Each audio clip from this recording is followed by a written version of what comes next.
Three important things happened to me, and all started from this school. Today I'm standing here in front of one among the historical, famous Kigoma primary school. I'm going to reflect some of the things I wrote in this book. It starts as follows. Chapter 1, the decision year, 1994-1995. Three important things happened to me between 1994 and 1995 in Kigoma, my hometown. So this is Kigoma, this is my hometown, this is the school. They all made sense to me back then when I was just a fifth grade. I was a fifth grade at that particular time. I was at this particular school. And the fifth grade at that particular time, if not mistaken, we were at those top classes on there. Because once you go to standard 7, which is the last grade of primary school, you used to come on this particular big room. So, I say three important things happened to me between the year of 1994 and 1995 in Kigoma, my hometown.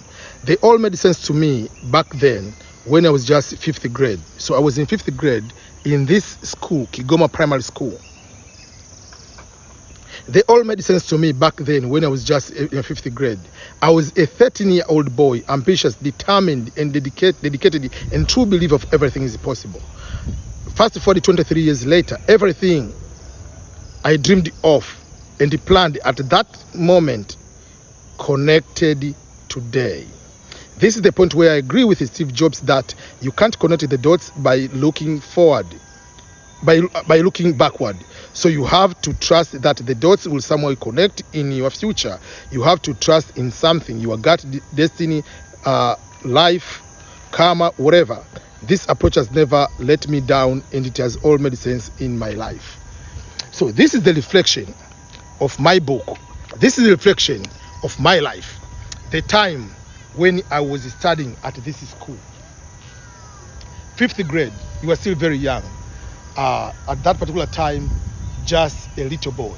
But my biggest things which I wrote in this particular book are the things which connected today or 23 years later. At this particular school, in fifth grade, any person you can go to ask, any person I studied primary school together, especially from fifth grade going forward, when I went to seminary in St. Joseph Seminary or Ujiji Seminary, when I went to Sango Secondary, when I went to Mbeya Secondary, when I went to the University of Dar es Salaam, if you ask any person from fifth grade to that particular moment I'm finishing my bachelor's degree at the University of Dar es Salaam, will all tell you one thing. My message, my destiny, my goals, my dreams never changed. That at one point I'll go to live my life overseas, and I was so specific that I'll be going to the greatest nation on the planet Earth, United States of America. I knew it was not easy to go direct to America.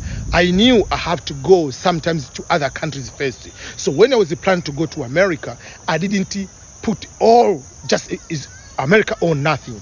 I had to find what other ways where other places can I go. And at that particular time, I was looking, going to Norway, going to Netherlands, going to Germany, and other countries. And especially for me, it was more going through education as the first option. Why did I focus more on education?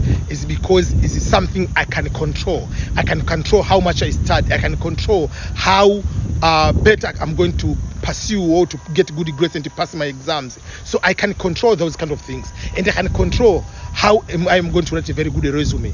I can control how am I going to put a very good application. I can control the number of applications I'm going to do. So for that particular case, I was so determined on things I can control. Yes, nowadays we talk about green card lottery. Yes, I encourage people to apply for the green card lottery. But I usually tell people, don't put all eggs in one basket. Green card lottery is a lottery. Sometimes it is easier to be stricken by the thunder. The probability and the possibilities of being stricken by the thunder is higher than the possibility and probability of you winning the diversity visa lottery. But the possibility and the probability of you getting scholarships are all in your hands. As long as you know what it takes, as long as you have everything is required, you go and follow all the steps, you can be able to do that. So I want to invite you, sometimes you have to go back whether in your mind, to create a mental picture, to see where it all started. For me, it started from here. My home, where I was born, where I was raised, is just behind this school. I'm going to show you in a minute, but the point I want to make here is just to visit where everything started and where the focus, the determination started from here. And the energy I used from that particular moment up to today, the ambition I had never changed. Because some people are asking me, do you miss or do you regret the decision of you going to America? Do you regret you to take the decision of taking maybe US citizenship? Because for instance in Tanzania, once you take the citizenship of another country, you lose the Tanzanian citizenship. I don't have any regret, because everything I dreamed of 23, 27 years later now started from here, connected today, and I have no regret, and I'm happy as one among the true examples of people who have dreams, and their dreams can be realized, whatever they want to do, and then they are going to happen.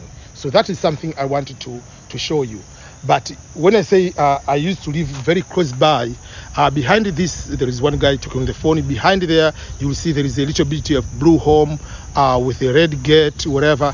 That is where my home, that is where I was born, that is where I was raised. So that is from home. There is a road, then this is the school. So this is where everything started. I want to inspire you, I want to encourage you not to lose hope, not to consider where you are going, because at that particular time, for me, thinking that I will come from here, go to America, do everything I want to do, it was impossible. Why? Not because this is not a very rural area. Back in the day, still is Kigoma, is still urban, is a very big city compared to the people who are coming from the villages. And even people in the villages have dreams and they are going to reach their dreams. But at that particular time, there was no internet. At that particular time, there was no the social media of any kind. Until 2008, when I'm going to America, we still just Facebook was starting. Maybe we used to have the MySpace and High Five, those kind of websites for those who remember them. But we didn't have internet on our phone back in the time until I'm going to the US. So you have to go to the internet cafe. The first email address I'm opening, it was 2004. So 1994, when I was having a dream to go to America, I didn't know there's something called the internet. I didn't know about that.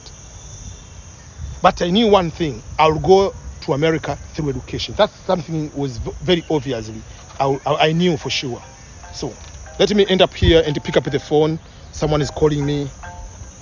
We are planning to go somewhere. Okay. So let me end up here for now.